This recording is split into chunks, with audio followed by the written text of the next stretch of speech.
اگر مسلمان صدقہ دینا شروع کریں بلاؤں سے نجات ملے گی. صدقہ بڑی چیز، صدقہ بلاؤں سے جنگ کرتا ہے، جنگ، وہ بلاؤں سے لڑتا ہے، بلا ہار جاتی ہے، صدقہ جیت جاتا ہے.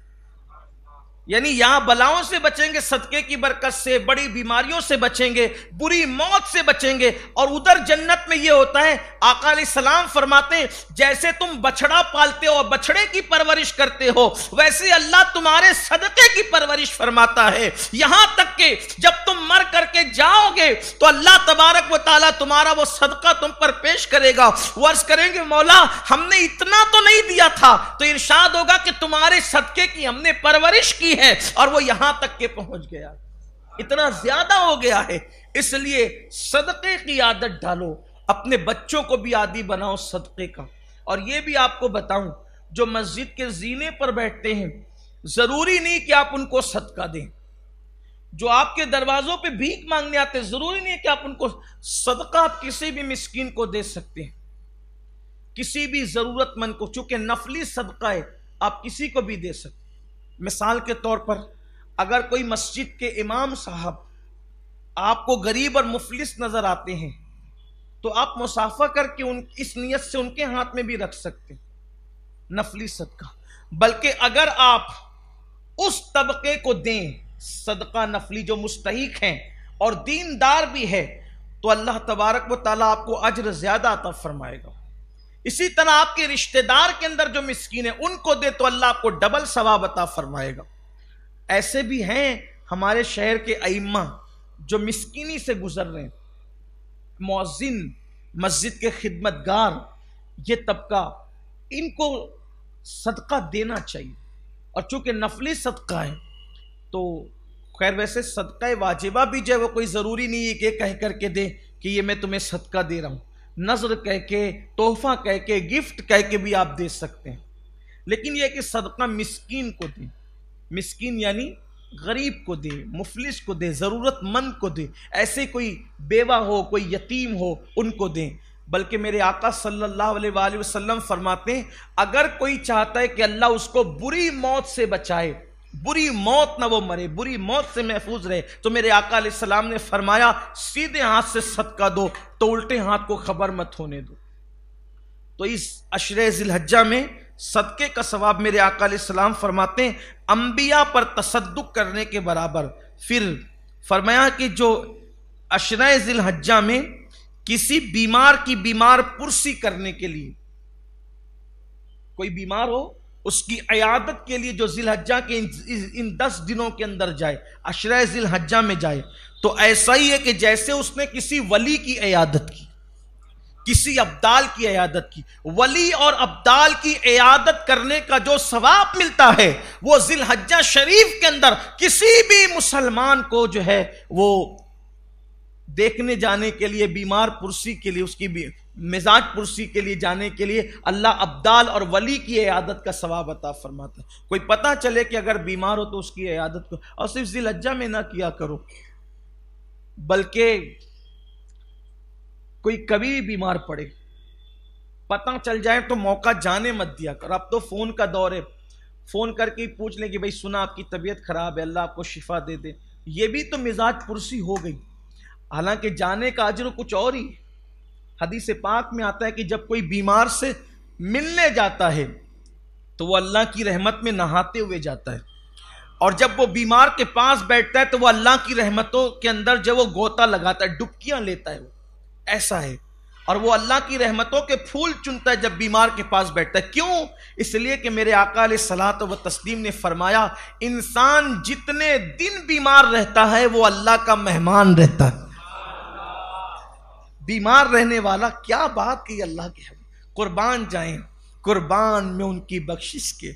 ہائے ہائے، لوگ بیماری سے ڈرتے ہیں، لوگ بیماری سے ڈرتے ہیں، لیکن اللہ کے حبیب علیہ السلام نے بیماری کی کیا فضیلت بیان فرما دی. فرمایا جو جتنے دن بیمار ہے وہ اللہ کا مہمان ہے.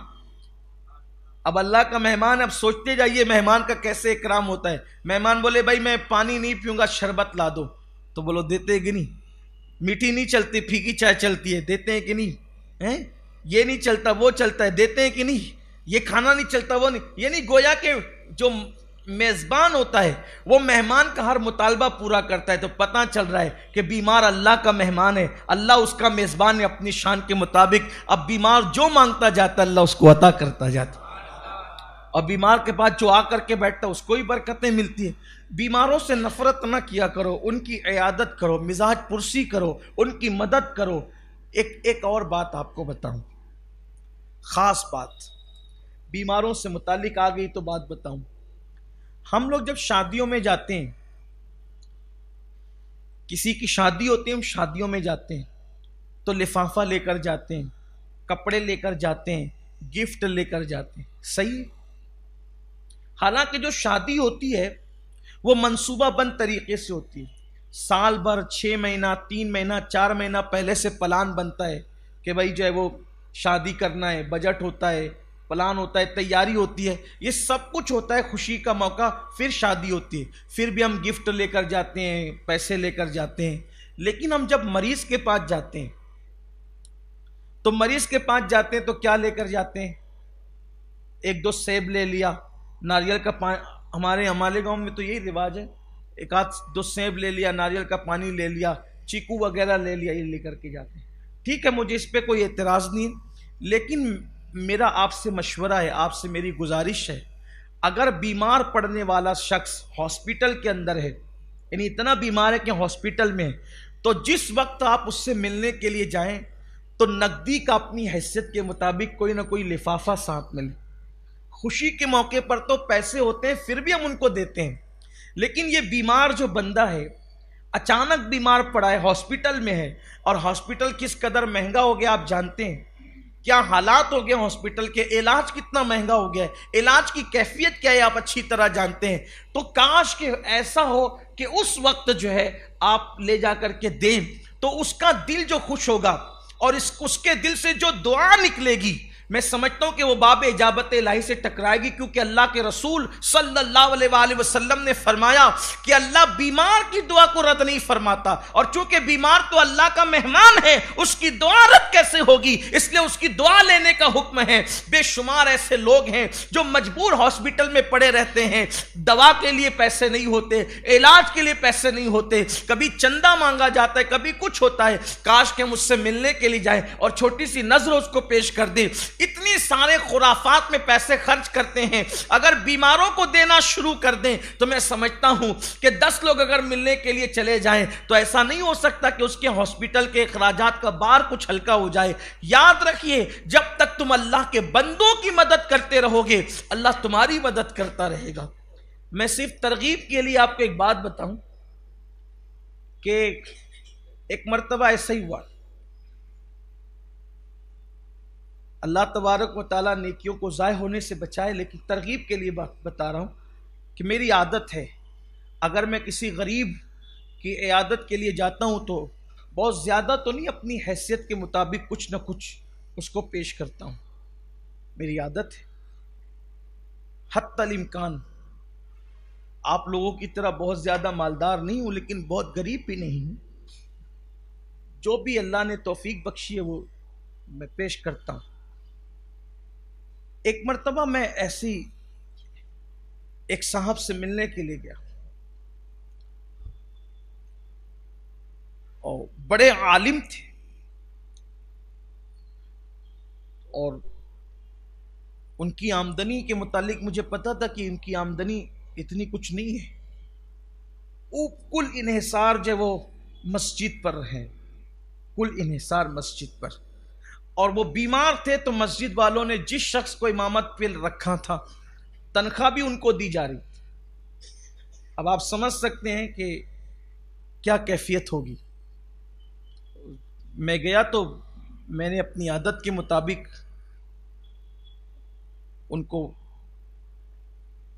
ان کے سرہانے ان کے تکیے کے نیچے رکھ دیا، میں نے ان کے ہاتھ میں بھی نہیں دیا، تو ان کے تکیے کے نیچے رکھ دیا، اور بعد میں ان کے گھر کے کسی فرد سے کہہ دیا کہ ان سے کہنا کہ وہ تکیے کے نیچے دیکھ لیں۔ یقین جانے آپ کہ جب ان کے ہاتھ وہ رقم لگی تو ان کے گھر کے لوگوں نے مجھے یہ بات بتائی کہ وہ روتے ہوئے گھنٹوں دعا کرتے رہے، میرے لیے گھنٹوں دعا کرتے رہے، ان کے گھر کے لوگوں نے بتایا۔ تو میں نے کہا ایسا کیوں کیا انہوں نے؟ تو بتایا کہ کہا کہ ان کو ضرورت تھی، عالم ہونے کی وجہ سے وہ کسی سے مانگنا نہیں چاہتے تھے، مانگ نہیں سکتے تھے، ضرورت تھی، کوئی مدد کرنے والا نہیں۔ اچھا تو کوئی دیکھنے، مصلیان بھی دیکھنے نہیں آ رہے تھے، آپ آئے اور آپ نے وہ پیش کیا تو ان کو یوں لگا کہ یہ اللہ کی طرف سے مدد آ گئی، اور ان کے دواخانے کا جو خرچ وہ کبھی مانگنے کی پوزیشن میں تھے، اللہ تعالیٰ نے اس سے ان کو بے نیاز کر دیا۔ کہا گھنٹوں دعا کرتے رہے۔ میں کہا میرا کام تو ہو گیا، میرا تو یہی کام، میری تمنا تو یہ تھی، اس لیے کہ مجھے پتا ہے کہ انسان ہزاروں سال کی راتوں کی نوافل عبادت سے اس مقام پر نہیں پہنچتا جو کسی کی دعا سے پہنچ جاتا۔ غوث پاک کے پیچھے کسی کی دعا ہے، غریب نواز کے پیچھے کسی کی دعا ہے، محبوب الہی کے پیچھے کسی کی دعاؤں سے جو مقام ملتا ہے وہ مقام محنت سے نہیں ملتا۔ اس لیے کوشش کیا کرو دعائیں لینے کی۔ اللہ کے گھر میں کہتا ہوں مجھے آپ سے کیا بتانا ہے، میں آپ سے کوئی کریڈٹ نہیں لے، آپ ماشاءاللہ یوں بھی محبت کرتے ہیں، لیکن یہ بات میں نے آپ کو بتائی کہ یہ وہ کام ہے جس سے دعائیں ملتی ہیں۔ آپ کسی کا ہاتھ پکڑ کے کہیں کہ میرے لیے دعا کرو، اس سے بہت بہتر ہے کہ آپ ایسا کام کر دو کہ وہ خود دل سے دعا دینے پہ مجبور ہو جائے۔ ایک ہے دعا کروانا اور ایک ہے دعا لینا۔ دعا کروانا اور دعا لینا، جو دعا کروائی جائے قبول ہوگی یا نہیں ہوگی اس کی کوئی گارنٹی نہیں ہے، لیکن اگر کوئی دعا لے تو وہ قبول ہی ہوتی ہے۔ دونوں میں فرق کیا ہے؟ آپ کسی سے ملے، حضرت دعا کرے، ابا دعا کرو، اماں دعا کرو، بھیا دعا کرو، بھابھی دعا کرو، چچی دعا کرو، پھوپھی دعا کرو، دادی دعا کرو، یہ دعا کروانا، اس کی قبولیت کی کوئی گارنٹی نہیں، اللہ چاہے قبول کرے چاہے رد۔ دعا لینا، آپ نے کوئی ایسا کام کر دیا کہ اس کا دل خوش ہو گیا، ہاتھ اٹھے اللہ اس کی بگڑی بنا دی، یہ وہ دعا ہے۔ دیکھو غریب نواز نے انگور کے خوشے پہ، سب پتھر مار رہے تھے، انگور کے خوشے پیش کیے، بولو اس مجذوب کے دل سے دعا نکلی کہ نہیں نکلی؟ غریب نواز کی دل کی دنیا بدل گئی۔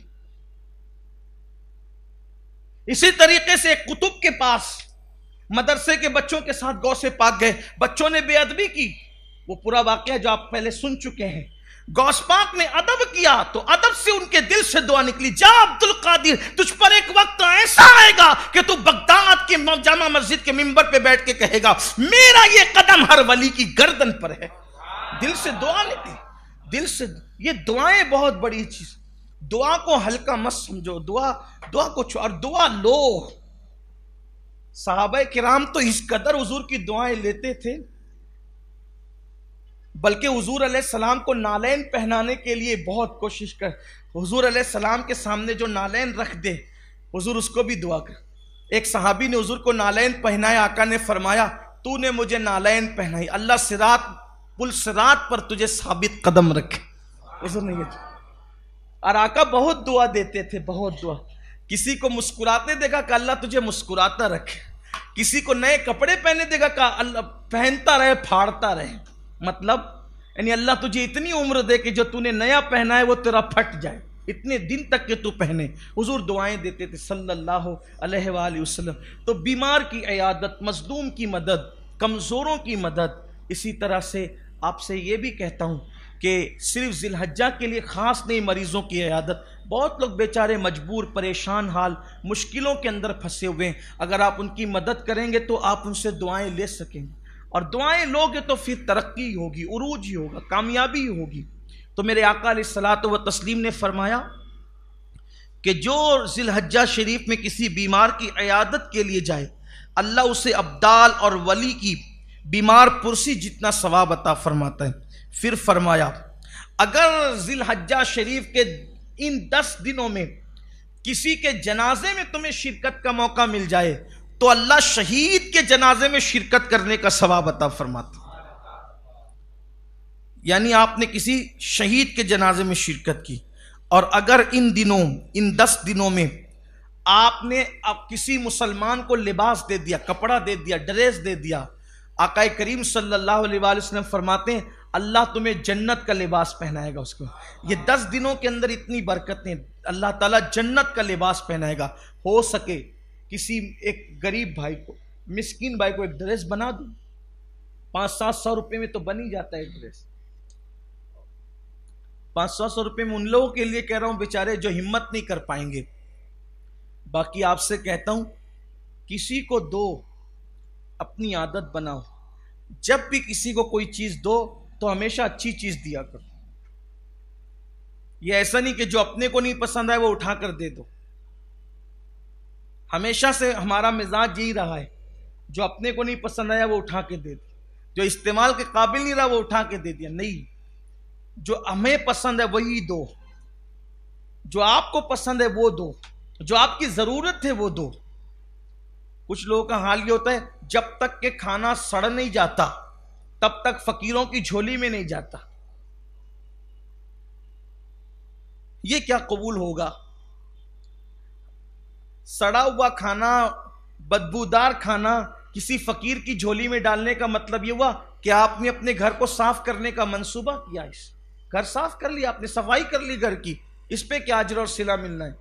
کھانا تو وہ تھا فقیر کے لیے جو تازہ تھا، بلکہ آپ اپنے لیے کچھ ٹھنڈی رکھ لیتے، اس کو گرم دیتے، کیونکہ آپ اللہ کے لیے دے رہے ہو، اور جو چیز اللہ کے لیے ہو پھر اس کی شان ویسی ہونی چاہیے. اور ایک بات یہ بھی یاد رکھنا، جو چیز اللہ کی راہ میں دی جاتی ہے اور وہ پسند کی دی جاتی ہے وہی قبول ہوتی ہے. جو ناپسند ایری غیری دی جاتی ہے وہ بہت غیرت والا ہے، پھر وہ پسند بھی نہیں کرتا. دنیا میں جو پہلی قربانی تھی، پہلی قربانی حابیل اور قابیل کی قربانی. حضرت حابیل اور قابیل کی قربانی. حابیل جو تھے اور قابیل دونوں کے درمیان اختلاف ہوا. حابیل حق پر تھے، قابیل حق پر نہیں تھا. تو اس وقت حضرت آدم علیہ السلام نے فرمایا کہ تم دونوں قربانی پیش کرو، تم دونوں قربانی پیش کرو، تو تمہاری قربانی جس میں سے اللہ جس کی قربانی قبول کر لے تو وہی حق پر ہوگا. اب چونکہ جو حق پہ تھا وہی نیک تھا، جو حق پہ تھا وہی پرہیزگار تھا، جو حق پہ تھا. تو جب حابیل کو پتا چلا کہ ابا کہہ رہے ہیں قربانی کرو، تو جناب حابیل نے ایک بہترین خوبصورت دمبا، بڑا حسین و جمیل دمبا، وہ دمبا جو ہے وہ قربانی میں رکھا.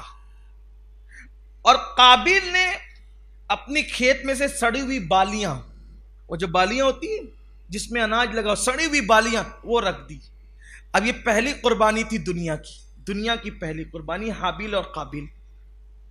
حابیل نے دمبا رکھا خوبصورت حسین و جمیل، اور قابیل نے وہ سڑی گلی وہ بالیاں رکھ دی. اور قبولیت کی نشانی اس دور میں یہ تھی کہ جس کی قربانی قبول ہوگی آگ آئے گی اور اس کو اٹھا کے لے جائے گی. بغیر دھوئیں کی آگ آتی تھی، بغیر دھوئیں کی آگ، اور اس کو اٹھا کے لے جاتی تھی.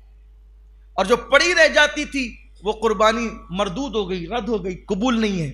تو جناب حابیل نے خوش دلی کے ساتھ دمبا رکھا، اور قابیل نے ایسے اٹھا کر کے سڑی پڑی بالیاں رکھ دی. وہ بالیاں وہ رد ہو گئی، ویسے بھی وہ باطل پہ تھا، وہ رد ہو گئی، اور دمبا حابیل قبول ہو گیا. اب وہ ہوا تو ہمارے صوفیہ فرماتے ہیں اس دمبے کو جنت میں رکھا گیا. اس دمبے کو جنت میں، دیکھو قبولیت کی شان کیا ہے. اس دمبے کو کہاں رکھا گیا؟ جنت میں رکھا گیا. اور پھر آدم علیہ السلام کے وہ دونوں سگے بیٹے تھے، تو دور آدم سے لے کر دور ابراہیم علیہ السلام تک وہ دمبا جنت میں رہا. اب اسماعیل علیہ السلام کے جب فدیہ دینے کی بات آئی تو جنت سے وہی لا کر کے ان کے بدلے میں پیش کیا گیا. یہ خلوص کی برکت ہے، جو اللہ کی راہ میں دی جاتی ہے اس کی برکت ہے. حالانکہ کسی نے دمبا بھی کہا، کسی نے بکری بھی کہا، جو بھی ہے، لیکن یہ بات کہی گئی. تو اللہ کی راہ میں دو تو ہمیشہ اچھا دو. دیکھو یہ ہوتا ہے اچھا دینے کا صلہ.